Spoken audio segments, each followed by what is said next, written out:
सर्वशक्तिमान परमेश्वरका वचनहरूको वाचन संग्रह। विजयको कामको दोस्रो चरणका प्रभावहरू कसरी हासिल हुन्छन्?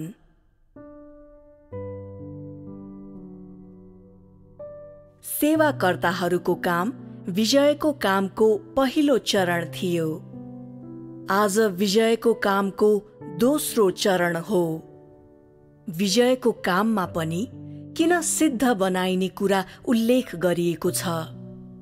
यो भविष्यका लागि आधार निर्माण गर्नलाई हो। आज विजयको कामको अन्तिम चरण हो।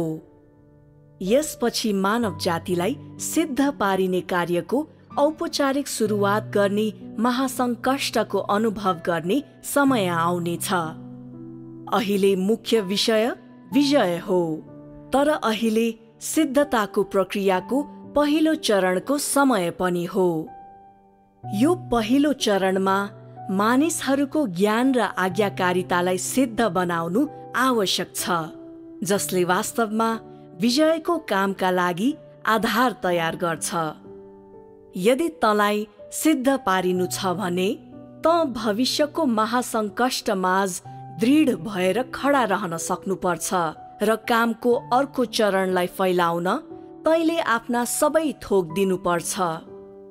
सिद्ध पारिनुको अर्थ यही हो, र यस्तो समय परमेश्वरले मानिसहरूलाई पूर्ण रूपमा प्राप्त गरिने समय पनि हो। आज हामी विजय गरिने बारेमा कुरा गर्दैछौँ, जुन सिद्ध पारिने बारेमा कुरा गर्नु जस्तै हो। तर आज गरिने काम भविष्यमा सिद्ध पारिनुको आधार हो। सिद्ध पारिनका लागि मानिसहरूले कठिन परिस्थितिको अनुभव गर्नै पर्छ, र कठिन परिस्थितिको यो अनुभवको आधार जितिने कार्यमा हुनुपर्छ।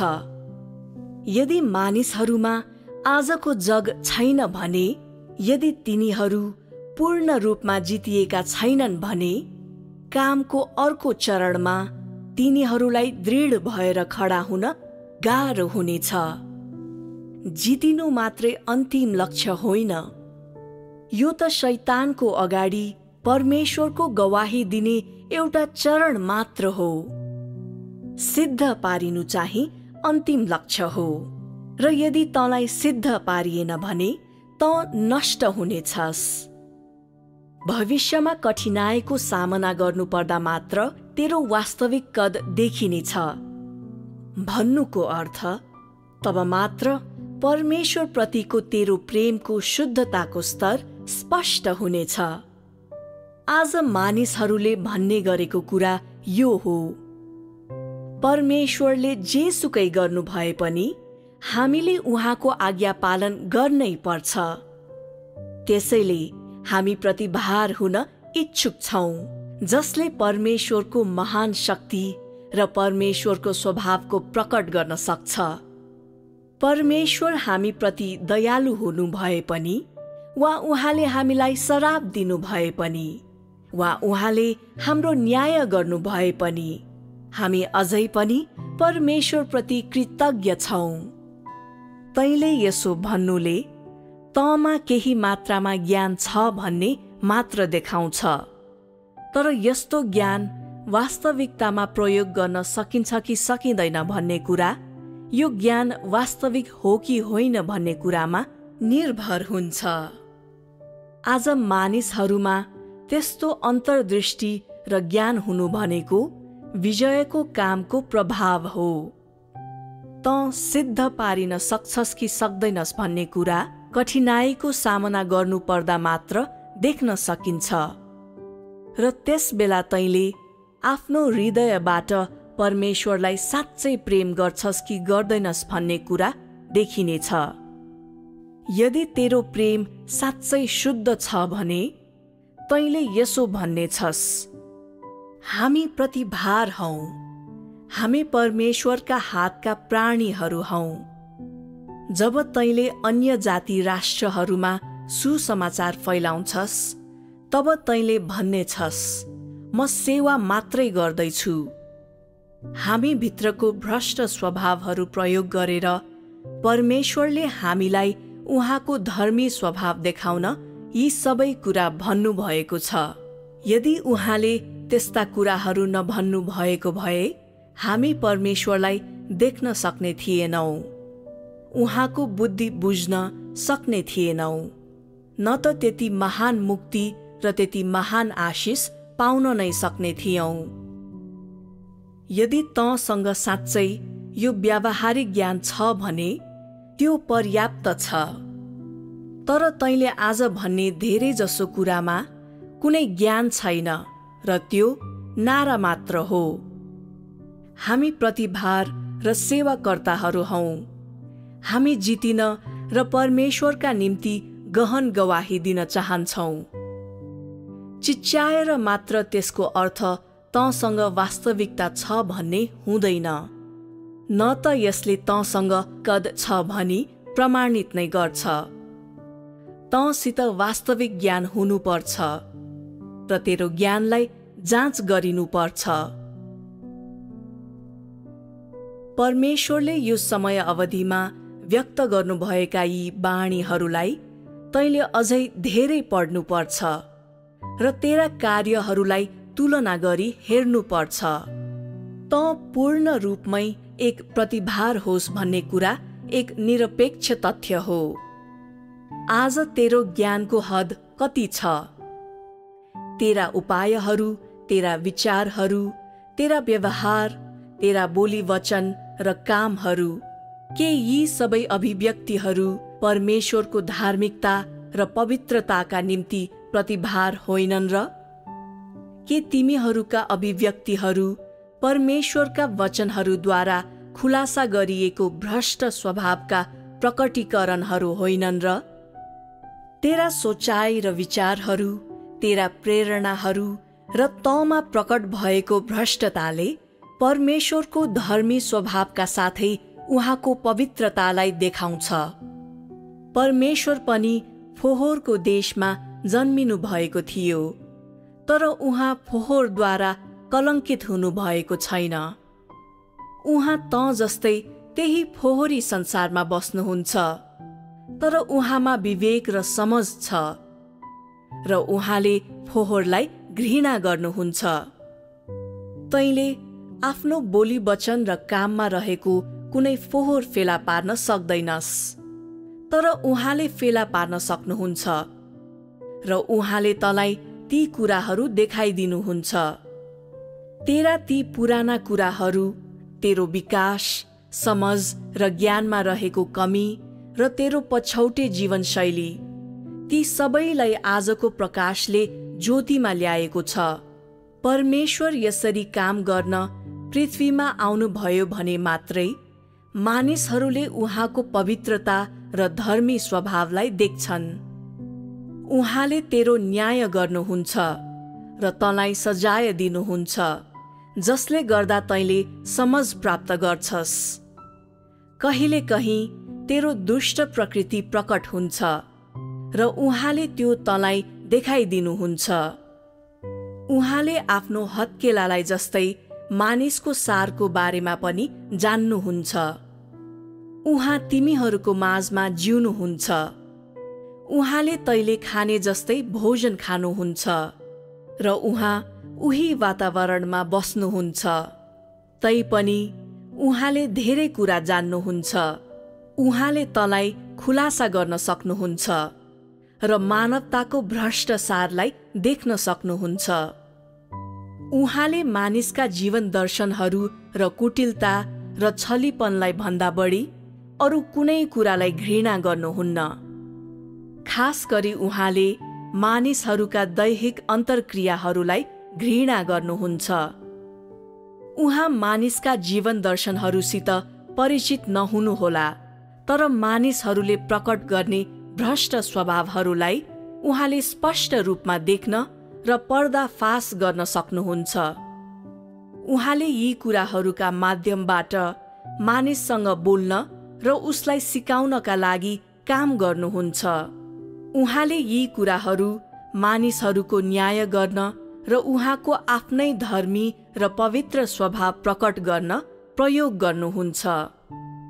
यसरी मानिसहरू उहाँको कामका निम्ति प्रतिभारहरू बन्छन्।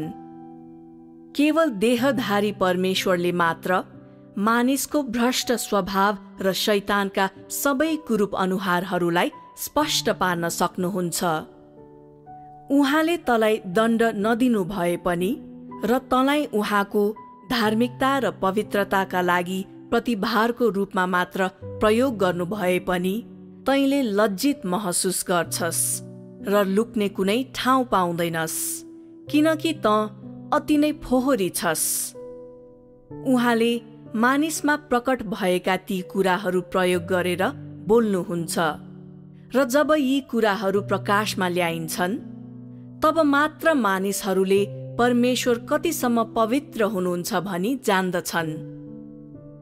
उहाँले मानिसहरूमा भएको थोरै अपवित्रतालाई समेत बेवास्ता गर्नुहुन्न, चाहे तिनीहरूको हृदयमा भएका फोहोरी विचारहरू नै किन नहोउन्। यदि मानिसहरूका बोली वचन र कामहरू उहाँको इच्छासँग मिल्दैनन् भने उहाँले तिनीहरूलाई क्षमा गर्नुहुन्न। उहाँका वचनहरूमा मानिस वा अरू कुनै कुराको फोहोरको निम्ति कुनै ठाउँ छैन। यो सबैलाई प्रकाशमा ल्याइनु पर्छ, तब मात्र तैँले उहाँ साँच्चै मानिस जस्तो हुनुहुन्न भनी देख्नेछस्। यदि मानिसहरूमा थोरै मात्र पनि फोहोर छ भने उहाँले तिनीहरूलाई पूर्ण रूपमा घृणा गर्नुहुन्छ।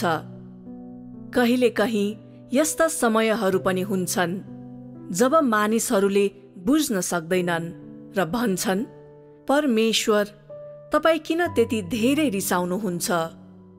तपाईँ किन मानिसका कमजोरीहरूबारे विचार गर्नुहुन्न? तपाईँ किन मानिसहरूप्रति थोरै क्षमाशील हुन सक्नुहुन्न? तपाईँ किन मानिसको बारेमा ख्याल गर्नुहुन्न? मानिसहरू कुन हदसम्म भ्रष्ट छन् भन्ने बारेमा तपाईलाई स्पष्टसँग थाहा छ। तैपनि तपाईँ किन अझै उनीहरूसँग यस्तो व्यवहार गर्नुहुन्छ? उहाँले पापलाई घृणा गर्नुहुन्छ, त्यसप्रति उहाँ घिनाउनुहुन्छ र तँमा अवज्ञाको थोरै मात्र लक्षण छ भने पनि उहाँले विशेष रूपमा घृणा गर्नुहुन्छ। तैँले विद्रोही स्वभाव प्रकट गर्दा उहाँले त्यो देख्नुहुन्छ र अत्यन्तै घिनाउनुहुन्छ, असाधारण रूपमा घिनाउनुहुन्छ। यी नै कुराहरूद्वारा उहाँको स्वभाव र परमेश्वर के हुनुहुन्छ भन्ने कुरा प्रकट हुन्छन्। जब तैँले आफैलाई तुलना गर्छस् तब तैँले देख्छस् कि उहाँले मानिसले खाने खाना नै खानु भए पनि, उनीहरूको जस्तै लुगाफाटा लगाउनु भए पनि, तिनीहरू रमाउने कुराहरूमै रमाउनु भए पनि र तिनीहरूसँगै जिउनु र बस्नु भए पनि उहाँ मानिस जस्तो हुनुहुन्न। के यो प्रतिभारको महत्व होइन? मानवका यिनै कुराहरू मार्फत परमेश्वरको शक्ति दर्शाइन्छ। अन्धकार मार्फत ज्योतिको अनमोल अस्तित्व प्रष्ट पारिन्छ। अवश्य नै परमेश्वरले तिमीहरूलाई यसैको खातिर मात्र प्रतिभार बनाउनुहुन्न। बरु जब यो कामले फल फलाउँछ तब मात्र मानिसको विद्रोह परमेश्वरको धर्मी स्वभावका लागि एउटा प्रतिभार हो भन्ने स्पष्ट हुन्छ र तिमीहरू प्रतिभार भएकाले मात्र तिमीहरूसित परमेश्वरको धर्मी स्वभावको प्राकृतिक अभिव्यक्ति चिन्ने मौका हुन्छ। तिमीहरूको विद्रोहको कारण तिमीहरूलाई न्याय र सजाय गरिन्छ, तर तिमीहरूको विद्रोहले नै तिमीहरूलाई प्रतिभार पनि बनाउँछ र तिमीहरूले तिमीहरूको विद्रोहको कारण नै परमेश्वरले तिमीहरूलाई प्रदान गर्नुहुने ठूलो अनुग्रह प्राप्त गर्छौ। तिमीहरूको विद्रोह परमेश्वरको सर्वशक्तिमानता र बुद्धिको प्रतिभार हो र तिमीहरूको विद्रोहको कारणले नै तिमीहरूले यति ठूलो मुक्ति र आशिष प्राप्त गरेका छौ।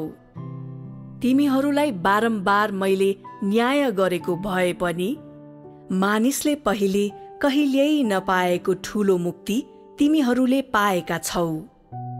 यो काम तिमीहरूका लागि अत्यन्त महत्त्वपूर्ण छ। प्रतिभार हुनु पनि तिमीहरूका लागि अत्यन्तै मूल्यवान कुरा हो। तिमीहरू प्रतिभार भएकाले तिमीहरूको उद्धार भयो र तिमीहरूले मुक्तिको अनुग्रह प्राप्त गर्यौ। त्यसैले के प्रतिभार अत्यन्त मूल्यवान छैन र? के यो ठूलो महत्त्वको कुरा होइन र? तिमीहरू परमेश्वर बस्नु भएकै क्षेत्रमा, त्यही फोहोरी देशमा बस्छौ। यसैले तिमीहरू प्रतिभार हौ र तिमीहरूले सबैभन्दा ठूलो मुक्ति प्राप्त गर्छौ। यदि परमेश्वर देह नबन्नु भएको भए तिमीहरू जस्तो तुच्छ मानिसहरूप्रति को दयालु हुन्थ्यो होला र कसले तिमीहरू जस्तो नीच मानिसहरूलाई हेरचाह गर्थ्यो होला? कसले तिमीहरूलाई वास्ता गर्थ्यो होला?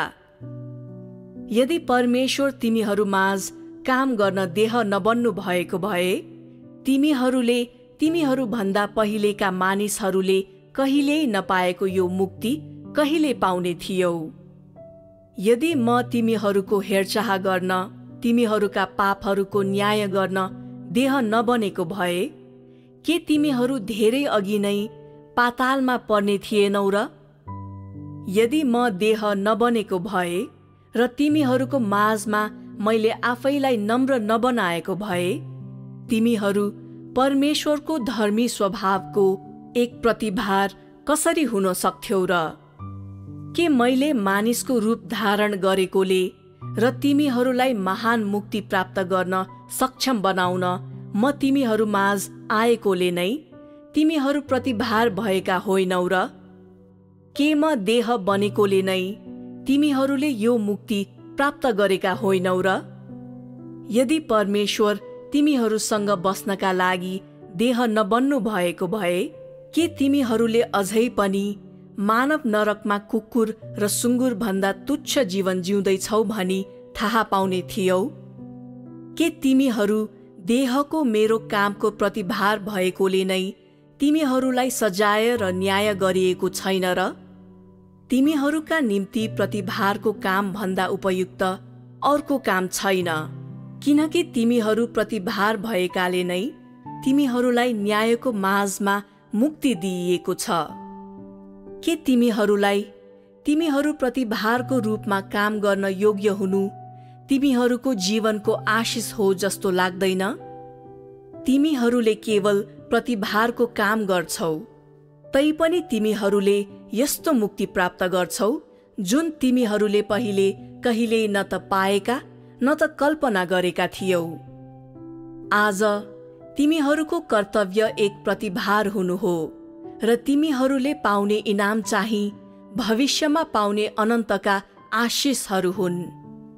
तिमीहरूले पाएको मुक्ति आजको दिनको कुनै क्षणिक अन्तर्ज्ञान वा बितेर जाने ज्ञानको केही भाग मात्र होइन।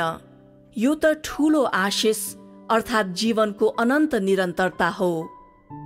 मैले तिमीहरूलाई जित्न प्रतिभार प्रयोग गरेको भए पनि तिमीहरूले बुझ्नुपर्छ कि यो मुक्ति र आशिष तिमीहरूलाई प्राप्त गर्नका लागि दिइएको हो। यो विजयको लागि हो र यो तिमीहरूलाई मैले अझ राम्ररी मुक्ति दिउँ भनेर पनि हो। प्रतिभार तथ्य हो, तर तिमीहरू प्रतिभार हुनुको कारण तिमीहरूको विद्रोहीपन हो र यही कारणले गर्दा नै तिमीहरूले ती आशिषहरू प्राप्त गरेका छौ जुन अरू कसैले कहिल्यै प्राप्त गरेको छैन। आज तिमीहरूलाई हेर्न र सुन्न लगाइएको छ, भोलि तिमीहरूले प्राप्त गर्नेछौ र त्यो भन्दा पनि बढी तिमीहरू ठूलो रूपमा आशिषित हुनेछौ। यसैले के प्रतिभारहरू ठूलो मूल्यका छैनन् र? आजको विजयको कामका प्रभावहरूलाई प्रतिभारको रूपमा काम गर्ने तिमीहरूका विद्रोही स्वभावहरूद्वारा प्राप्त गरिन्छ। भन्नुको मतलब सजाय र न्यायको दोस्रो घटनाको चरमोत्कर्ष भनेको तिमीहरूको फोहोर र विद्रोहलाई एक प्रतिभारको रूपमा प्रयोग गर्नु हो, जसले तिमीहरूलाई परमेश्वरको धर्मी स्वभाव देखाउँछ। जब तिमीहरूले न्याय र सजायको दोस्रो घटनामा आफैलाई फेरि आज्ञाकारी बनाउँछौ, तब परमेश्वरको धर्मी स्वभावको सम्पूर्णता तिमीहरूलाई खुल्लमखुल्ला प्रकट गरिन्छ। भन्नुको अर्थ, जब तिमीहरूले विजयको कामलाई स्वीकार गर्ने कार्य समाप्त हुन्छ, त्यसै बेला तिमीहरूले प्रतिभारको कर्तव्य पूरा गर्ने काम पनि समाप्त हुन्छ। तिमीहरूलाई नाम दिने मेरो उद्देश्य होइन, बरु म विजयको कामको पहिलो घटनालाई पूरा गर्न परमेश्वरको धर्मी र उल्लङ्घन गर्न नसकिने स्वभाव प्रकट गर्दै तिमीहरूको सेवाकर्ताहरूको भूमिकालाई प्रयोग गर्दैछु।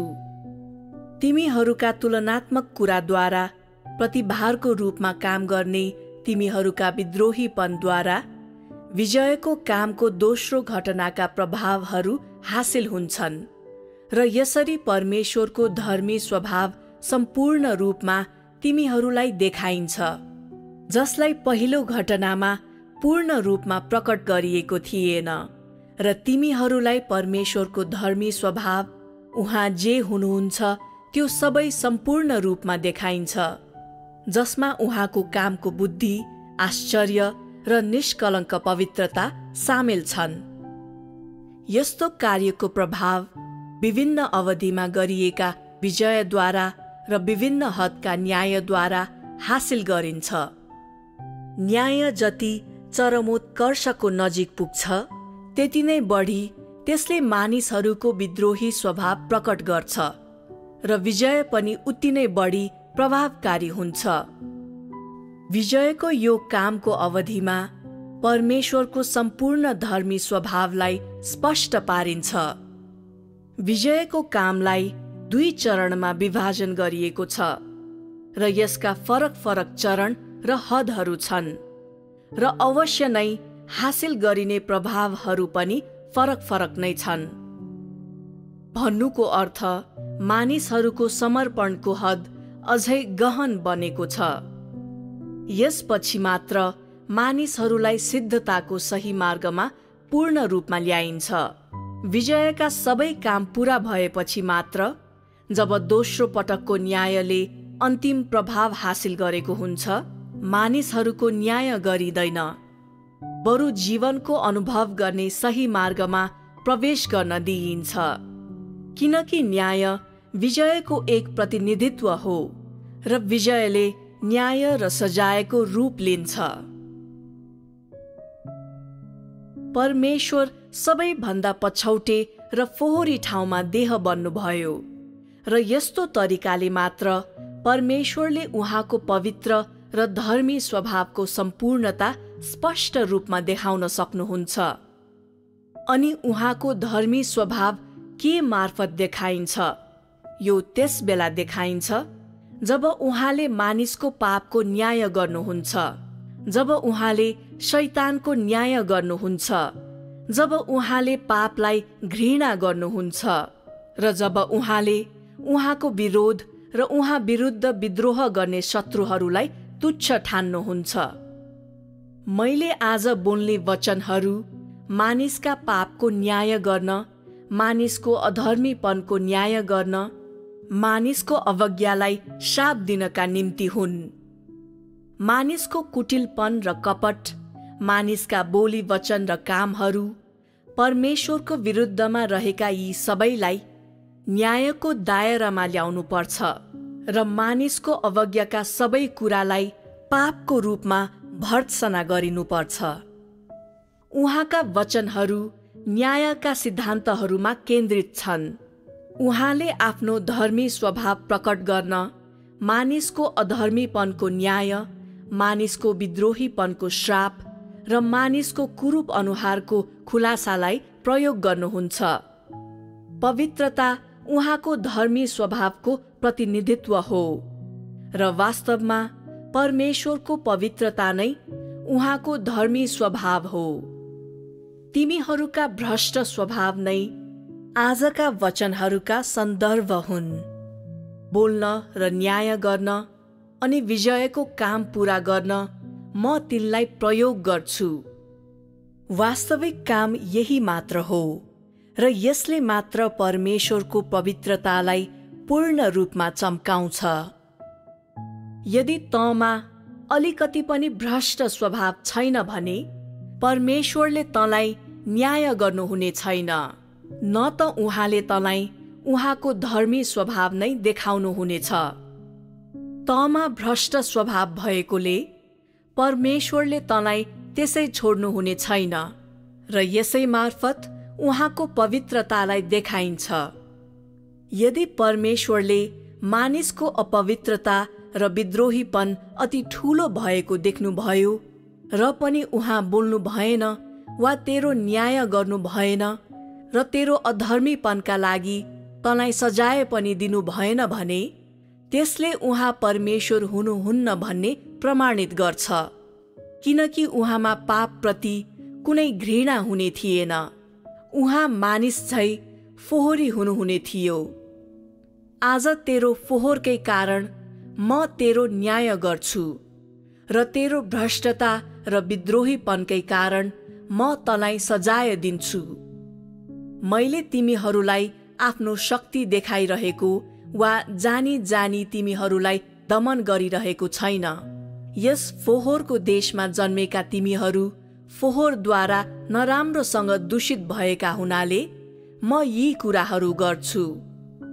तिमीहरूले आफ्नो सत्यनिष्ठता र मानवता गुमाएका छौ र तिमीहरू संसारको सबैभन्दा फोहोरी कुरामा जन्मेका सुँगुरहरू जस्ता भएका छौ र यही कारणले गर्दा तिमीहरूको न्याय गरिन्छ र म तिमीहरूमाथि क्रोध बर्साउँछु। ठिक यही न्यायको कारण तिमीहरूले परमेश्वर धर्मी परमेश्वर हुनुहुन्छ र परमेश्वर पवित्र परमेश्वर हुनुहुन्छ भनी बुझ्न सकेका छौ। उहाँको यही पवित्रता र धार्मिकताको कारणले नै उहाँले तिमीहरूको न्याय गर्नुहुन्छ र तिमीहरूमाथि आफ्नो क्रोध बर्साउनुहुन्छ। मानिसहरूको विद्रोहीपन देख्दा उहाँले उहाँको धर्मी स्वभाव प्रकट गर्न सक्नुहुने भएकोले र मानिसको फोहोर देख्दा उहाँले उहाँको पवित्रता प्रकट गर्न सक्नुहुने भएकोले यही नै उहाँ परमेश्वर स्वयं हुनुहुन्छ, जो दूषित नपारिएको र पवित्र भएर पनि उहाँ फोहोरको देशमा बस्नुहुन्छ भनी देखाउन पर्याप्त हुन्छ। यदि कुनै व्यक्ति अरूसँग हिलोमा लडबडिन्छ र ऊ भित्र केही पनि पवित्र छैन भने र ऊसँग कुनै धर्मी स्वभाव छैन भने ऊ मानिसको अधर्मको न्याय गर्न योग्य हुँदैन, न त ऊ मानिसको न्याय गर्न नै योग्य हुन्छ। यदि कुनै व्यक्तिले अर्को व्यक्तिको आलोचना गर्ने हो भने के त्यो उनीहरूले आफैलाई झापड हाने जस्तो हुँदैन थियो र? एक अर्कामा एक समान रूपले फोहोरिरहेका व्यक्तिहरू आफू जस्तै व्यक्तिहरूको न्याय गर्न कसरी योग्य हुन सक्छन्? पवित्र परमेश्वर स्वयं मात्र सम्पूर्ण फोहोर मानव जातिको न्याय गर्न सक्षम हुनुहुन्छ। मानिसले कसरी मानिसकै पापहरूको न्याय गर्न सक्छ? मानिसले कसरी मानिसका पापहरू देख्न सक्छ र ती पापहरूको निन्दा गर्न मानिस कसरी योग्य हुन सक्छ? यदि परमेश्वर मानिसका पापहरूको न्याय गर्न योग्य हुनुहुन्न थियो भने उहाँ कसरी धर्मी परमेश्वर स्वयं हुन सक्नुहुन्थ्यो? जब मानिसहरूका भ्रष्ट स्वभावहरू प्रकट हुन्छन्, परमेश्वर मानिसहरूको न्याय गर्नका निम्ति बोल्नुहुन्छ अनि मात्र मानिसहरूले उहाँ पवित्र हुनुहुन्छ भनी देख्छन्। जब उहाँले मानिसका पापहरू प्रकट गर्दै मानिसलाई उसका पापहरूका निम्ति न्याय र सजाय गर्नुहुन्छ, कुनै पनि व्यक्ति वा थोक यस न्यायबाट उम्कन सक्दैन। सबै फोहोरी कुराहरूलाई उहाँले नै न्याय गर्नुहुन्छ र यसरी मात्र उहाँको स्वभावलाई धर्मी भन्न सकिन्छ। यदि यो अन्यथा थियो भने तिमीहरू नाउँ र तथ्य दुवैमा प्रतिभार हौ भनी कसरी भन्न सकिन्थ्यो? इजरायलमा गरिएको काम र आजको कामको बीचमा ठूलो भिन्नता छ।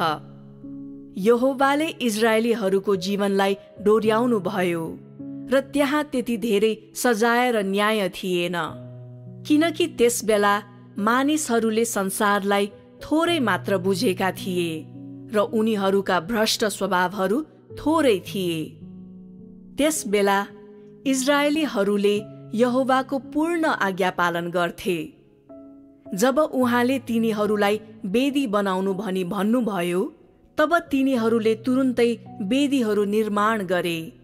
जब उहाँले तिनीहरूलाई पूजाहारीको पोसाक लगाउनु भनी भन्नुभयो, तिनीहरूले आज्ञा पालन गरे।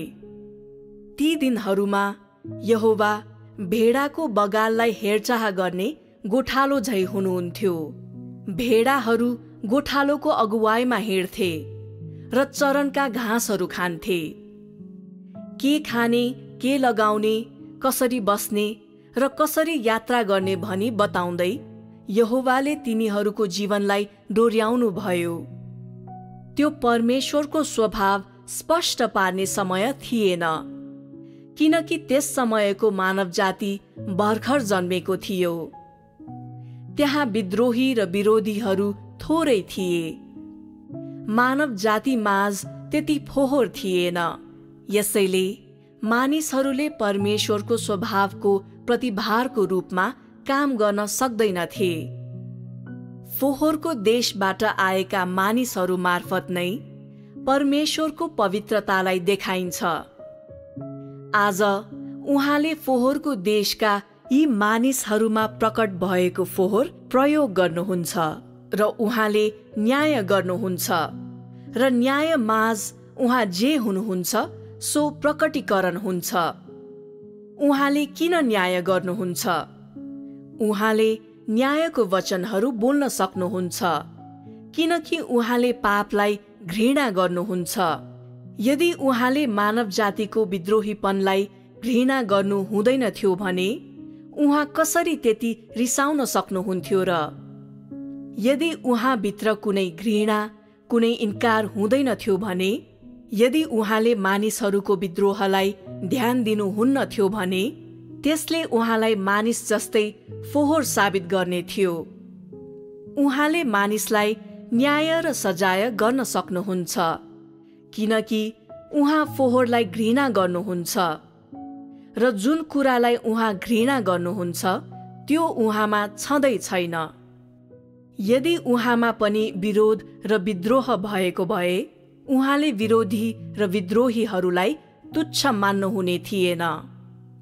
यदि आखिरी दिनहरूको काम इजरायलमा गरिएको भए त्यसको कुनै अर्थ हुने थिएन। आखिरी दिनहरूको काम किन चीनमा भइरहेको छ, जुन सबैभन्दा अन्धकार र पछौटे ठाउँ हो? यो उहाँको पवित्रता र धार्मिकता प्रदर्शन गर्नका लागि हो। संक्षेपमा, ठाउँ जति धेरै अन्धकार हुन्छ, परमेश्वरको पवित्रता त्यति नै बढी स्पष्ट रूपमा देखाउन सकिन्छ। वास्तवमा यी सबै परमेश्वरको कामका लागि हो। आज मात्र तिमीहरूले परमेश्वर स्वर्गबाट तिमीहरू माझ खडा हुन तल आउनु भएको छ, तिमीहरूको फोहोरीपन र विद्रोहीपन देखाउनु भएको छ भन्ने थाहा पायौ र अहिले मात्र तिमीहरूले परमेश्वरलाई चिन्यौ। के यो सबैभन्दा ठूलो उत्थान होइन र? वास्तवमा तिमीहरू चीनका मानिसहरूको त्यो समूह हौ जसलाई चुनिएको थियो।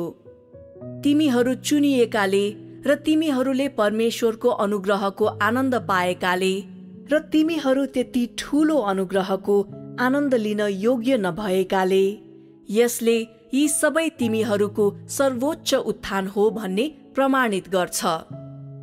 परमेश्वर तिमीहरूको सामु देखा पर्नु भएको छ र तिमीहरूलाई उहाँको सम्पूर्ण पवित्र स्वभाव देखाउनु भएको छ र उहाँले त्यो सबै नै तिमीहरूलाई दिनुभएको छ र तिमीहरूले आनन्द लिन सक्ने सबै आशिषहरू दिनुभएको छ।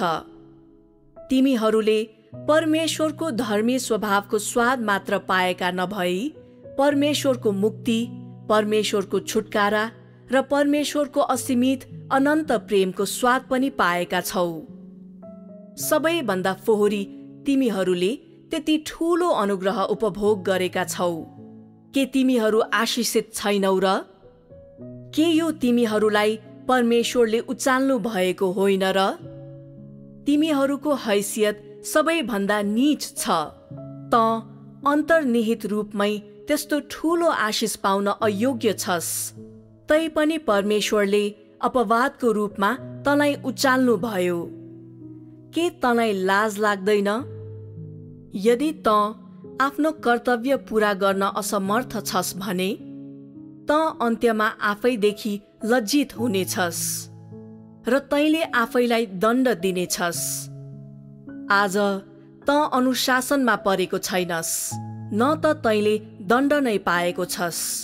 तेरो देह सुरक्षित र स्वस्थ छ, तर अन्त्यमा यी वचनहरूले तँलाई लज्जित पार्नेछन्। आजको दिनसम्म मैले कसैलाई खुल्लम खुल्ला सजाय दिएको छैन। मेरा वचनहरू कठोर होलान्, तर मैले मानिसहरूसित कसरी व्यवहार गर्छु? म तिनीहरूलाई सान्त्वना दिन्छु, तिनीहरूलाई प्रोत्साहित गर्छु र तिनीहरूलाई स्मरण गराउँछु। तिमीहरूलाई मुक्ति दिनु बाहेक अरू कुनै पनि कारणले म यो गर्दिन। के तिमीहरू साँच्चै मेरो इच्छा बुझ्दैनौ? मैले जे भन्छु त्यो तिमीहरूले बुझ्नुपर्छ र त्यसबाट उत्प्रेरित हुनुपर्छ। अहिले मात्र बुझ्ने मानिसहरू धेरै छन्। के यो प्रतिभार हुनुको आशिष होइन र? के प्रतिभार हुनु सबैभन्दा ठूलो आशिषको कुरा होइन र? अन्त्यमा जब तिमीहरू सुसमाचार फैलाउन जान्छौ, तिमीहरू भन्ने छौ, हामीहरू खास प्रतिभारहरू हौ। तिनीहरूले तँलाई सोध्नेछन्, तिमीहरू खास प्रतिभारहरू हौ भन्नुको अर्थ के हो? अनि तैँले भन्नेछस्, हामी परमेश्वरको काम र उहाँको महान शक्तिको प्रतिभार हौ। हाम्रो विद्रोहीपनद्वारा परमेश्वरको सम्पूर्ण धर्मी स्वभाव प्रकाशमा आउँछ। हामी आखिरी दिनहरूको परमेश्वरको काममा सेवा गर्ने वस्तुहरू हौ। हामी उहाँका कामका अतिरिक्त भागहरू हौ र यसका साधनहरू पनि हौ। त्यो सुन्दा तिनीहरू छक्क पर्नेछन्। अनि तैँले भन्नेछस्, हामी परमेश्वरले सम्पूर्ण ब्रह्माण्डको काम पूरा गर्नुभएको र उहाँले सारा मानव जातिलाई जित्नु भएको तथ्यका नमुना र उदाहरणहरू हौ। हामी पवित्र वा फोहोरी जे भए पनि समग्रमा हामी तिमीहरूभन्दा बढी आशिषित छौँ, किनकि हामीले परमेश्वरलाई देखेका छौँ र उहाँले हामीमाथि विजय हासिल गर्ने अवसरको माध्यमद्वारा परमेश्वरको महान शक्तिलाई देखाइएको छ। हामी फोहोरी र भ्रष्ट भएकाले गर्दा मात्रै उहाँको धर्मी स्वभाव प्रकट भएको छ। के तिमीहरूले त्यसरी नै परमेश्वरको आखिरी दिनहरूको कामको साक्षी दिन सक्छौ? तिमीहरू योग्यका छैनौ। यो अरू केही नभएर परमेश्वरले हामीलाई उच्च पार्नु भएको तथ्य हो। हामी अहङ्कारी नभए पनि हामीले गर्वसाथ परमेश्वरको प्रशंसा गर्न सक्छौं, किनकि त्यस्तो महान प्रतिज्ञाको हकदार कोही पनि हुन सक्दैन र कसैले पनि त्यस्तो ठूलो आशिष उपभोग गर्न सक्दैन। हामी असाध्यै कृतज्ञ छौं, किनभने हामी यति फोहोरी भएर पनि परमेश्वरको व्यवस्थापन अवधिमा प्रतिभारको रूपमा काम गर्न सक्छौं। अनि जब तिनीहरूले सोध्छन्, नमुना र उदाहरणहरू के हुन्, तैँले भन्ने छस्, हामी सबैभन्दा विद्रोही र फोहोरी मानव जाति हौं। हामी शैतानद्वारा गहन रूपले भ्रष्ट पारिएका छौं। देहमा हामी सबैभन्दा पछौटे र तुच्छ छौं। हामी शैतानद्वारा प्रयोग गरिएकाहरूको उत्कृष्ट उदाहरण हौं। आज हामी परमेश्वरद्वारा जितिने मानव जाति माझ पहिलो मानिसहरूको रूपमा चुनिएका छौं र हामीले परमेश्वरको धर्मी स्वभावलाई देखेका छौँ र उहाँको प्रतिज्ञा पाएका छौँ। हामी धेरै मानिसलाई जित्न प्रयोग भइरहेका छौँ। त्यसैले हामी मानव जातिमा जितिएका मानिसहरूको नमुना र उदाहरण हौँ। यी वचनहरू भन्दा राम्रो साक्षी अरू छैन र यो तेरो सर्वोत्तम अनुभव हो।